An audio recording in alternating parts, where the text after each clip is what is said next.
Engagement party betrayal unveiled. My fiancé accidentally called me while he was balls deep in my boss at our engagement party.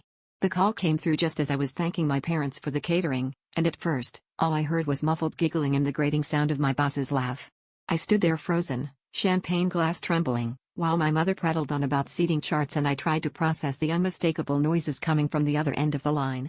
It was my boss's voice, the one I'd heard 100 times at team meetings, only now it was whispering my fiancé's name like a prayer.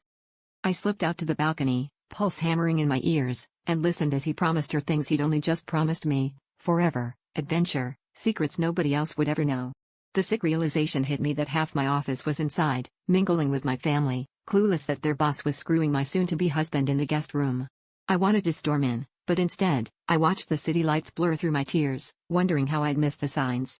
The whole engagement party was just a backdrop for their private show. When he finally emerged, rumpled and breathless, he grabbed my hand and spun the story about helping her with a wardrobe malfunction. I met his eyes and saw guilt flicker, but also something else, relief, maybe, that I hadn't caught them red-handed. My boss floated by with lipstick smeared and winked at me like we shared a joke, and in that moment, I realized this wasn't just a one-off. Maybe it never had been. The real twist? I didn't blow up the party. I stood there, smiled for the photographer, and watched them both with a strange calm. I realized I craved the chaos, the drama, the sick thrill of holding on to a secret that would burn everything down if I let it loose.